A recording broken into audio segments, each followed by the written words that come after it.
Fourth Way by P.D. Ouspensky. Chapter 4. The study of the methods used in this system by which man can come to the higher consciousness begins with the study of a new language. This language is based on different principles, which you do not yet know. But as you go on with your study, you will very soon begin to understand them. With this language, it is possible to come nearer to truth, possible to speak with greater precision than we do now, and two people who understand this language will never misunderstand each other in simple things. You have already heard certain expressions of this language, such as self-remembering, identifying, considering, and so on. It is very important to understand the different divisions the system uses, which are part of the language. Man is a very complicated machine, and he can be studied in divisions. In ordinary language, we do not use these divisions, and so people do not understand one another. Try to understand what I am saying, because it is rather difficult to express. If you take a town, you can understand that it can be divided into north, south, east, and west. It can be divided into districts and quarters, and then divided into different streets. It can also be studied from the point of view of its population, for it has people of different nationalities, people of different professions, belonging to different classes, and so on. None of these divisions will coincide with one another. Each must be studied separately. You cannot make a general map including them all. You must make a series of different maps. It is the same with man.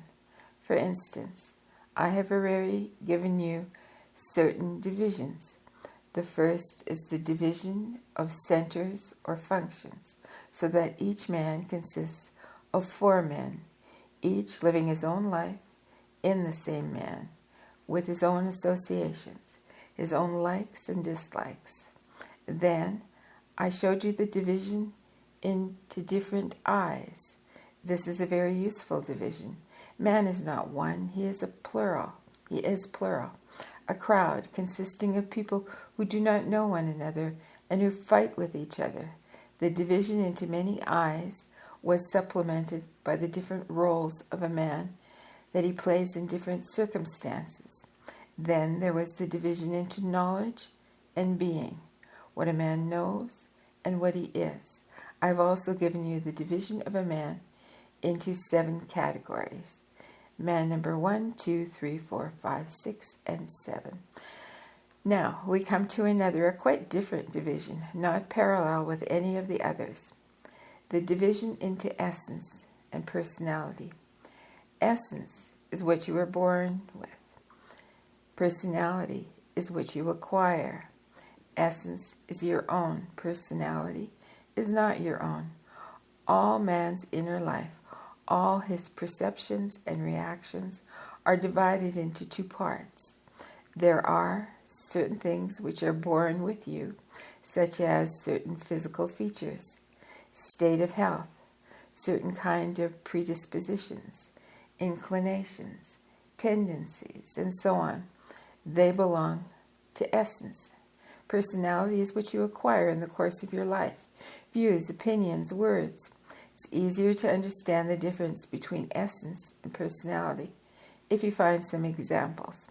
Although the two are always mixed in life, it is easier to distinguish personality and essence in other people than in oneself, because personality changes very often with the change of conditions, but essence remains the same.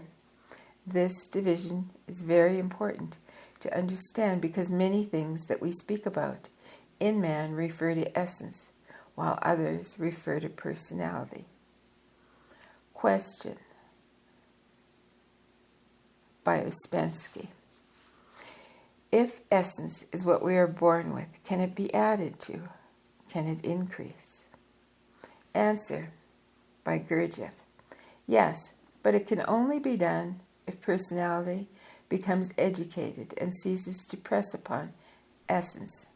Personality is too heavy, too strong. It surrounds essence like a shell. So nothing can reach it directly. Everything has to pass through personality. Essence cannot grow in these conditions, but if personality becomes more transparent, impressions and external influence will penetrate through and reach essence, and then essence will begin to grow. Question. So, a strong personality prevents impressions from reaching one's essence? Answer. Yes, but what does a strong personality mean? It means a strong influence of what is not your own, of what you have acquired, other people's words, other people's views and theories. They can form such a thick crust round essence that nothing can penetrate it to reach you, to reach what you are. Question. Is it possible to break the shell or destroy it? Answer. Before destroying the shell of personality or breaking it, it is necessary to prepare other defenses. If, for some reason, this shell falls off, people find themselves without any defenses against many very difficult influences which they cannot control. Personality keeps you from certain distant influences. If you weaken it, you will be under many influences which could not reach you before, so you will have even less control than you have now. But there are many things which we could control and do not control now. This is the right way of thinking about it. Question. Can you give an example of such influences? Answer. For instance, a simple example would be atmospheric changes or the change of seasons. They affect essence very much. And if one is surrounded with personality, one is less affected. Change of seasons is a very serious thing for people whose essence is more open to influences. I give you this simply as an example of things that people do not take into account, about which they have no idea. There are many other things. For instance, old books on magic warn people about how dangerous this is and how one must be prepared beforehand, and in many cases they are right, because the opening up of essence may be good, but it may be accompanied by many dangers. Personality is created on many wrong bases, but it is also a kind of defense. Question. Is it possible for us to go through life without ever observing essence? Answer. It depends whether it is in schoolwork or not. In ordinary life, we do not even know about the existence of these two principles. If, in self-study, one is told of this division, but essence and personality are so mixed that for a long time this division remains theoretical, for it's impossible to say which is which by observation, except in extreme cases. Then, as one works, one gradually begins to see that one thing is more ingrained, goes deeper, another less. In this way, little by little, one can see essence. All permanent or more permanent qualities must depend on essence. When personality is educated and becomes less heavy, many qualities pass into essence and become permanent. This is how essence develops. In personality, things jump up and disappear, but what passes into essence remains. Question. Is essence more or less the same as being? Answer. It cannot be put like that. Being is life. It is a process. Essence is an object. Question. Is essence in a child more developed than personality? Answer. At a certain very early age, essence may be stronger than personality, but they are both undeveloped, and there are different children and different circumstances. Question. How can we struggle against personality? Answer. It is not a question of struggle, but only of controlling and educating. Personality must not have too much freedom. It must be educated in a certain way, act according to certain principles, work in a certain direction. At present, our personality is all wrong. There is too much lying, deceiving oneself, imagination, negative emotions. All these things must be put right. Only then can the machine work as it should. We have to work through personality. For a long time, essence can have no practical meaning for us. If we begin to work on it consciously, certain things will influence essence, but not all at once. Can we do what we want with personality? Answer: if you work, if you study, you will gradually change it, and your work on personality will reflect on essence. Either you control personality, or personality is controlled by thousands of different eyes, each of whom has its own ideas, its own views and desires. We must realize what an enormous work it is to acquire unity when we,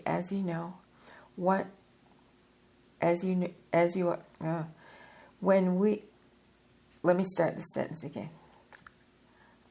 We must realize what an enormous work it is to acquire unity when, as we are now, one part decides to work and another part does not know about it or does not agree. When you have educated your personality, when it has become obedient to your aim and begins to serve you, then it is useful and right. But if you have an aim in a certain part of you and your personality works against this aim, then naturally it is not right. Question: it was said that there is good in personality as well as in essence, but I cannot find anything useful for my ultimate aim. Answer: what do you mean when you say there is no good in personality? Even if you observe and you find things about yourself, it is good. This too is in personality. The part that wishes to know, to work, to change is part of personality. There may be many things that are wrong in your personality, and these things have to be studied and eliminated. Personality is developed by study and by diminishing useless functions. Through this, it becomes better and cleaner. In school conditions, essence must be more important than personality, and if personality dominates it too much, development becomes impossible, because real development is in essence, and if personality hangs too heavily on it, essence cannot breathe. But personality is also very important. The possibility of change is really very complicated because it consists of many things. There must be a certain quality in essence, for if this quality does not exist, nothing is possible. There must be certain material, certain acquisitions in personality, and there must be a certain kind of circumstance. Question: has personality to allow itself to be second? Does it step back of its own accord? Answer: it does not step back, it becomes different. If it oppresses essence, it is abnormal. In our present state, personality is pathological, unhealthy. With work, it simply becomes healthy. Question: I do not understand how personality can influence essence if essence is what we are born with. Answer: take the intellectual center. Its contents are not born with us. Thoughts, ideas, convictions, opinions, these are all acquired. As to how personality can influence essence, suppose in your personality you come to a certain conclusion and you find yourself by observation to have some essential habit, say some kind of unpleasant emotion. that always comes up in certain circumstances.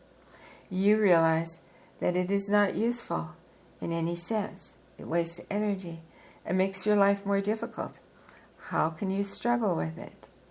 You find that this negative state feeds on self-justification, that in your ordinary habitual state, you always justify it and you think it is somebody else's fault, or you say you didn't mean it, or that people do not understand you, or something like that.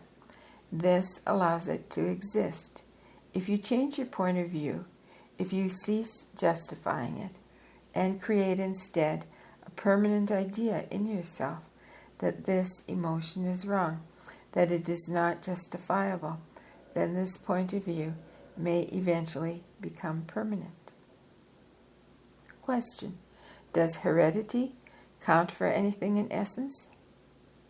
Answer: heredity practically does not exist in man.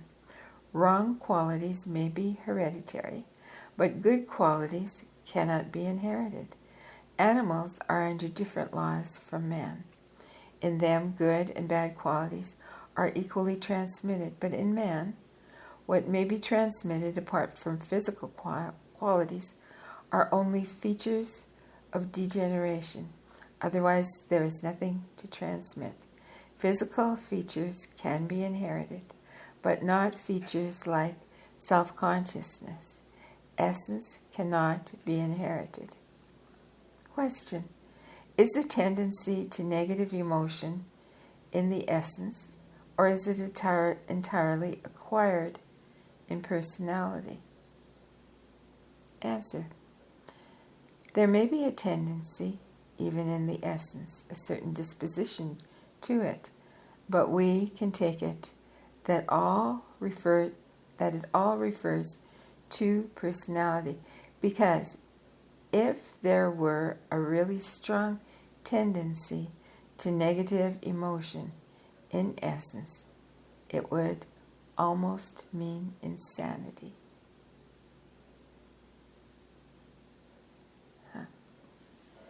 And I'm going to pause here.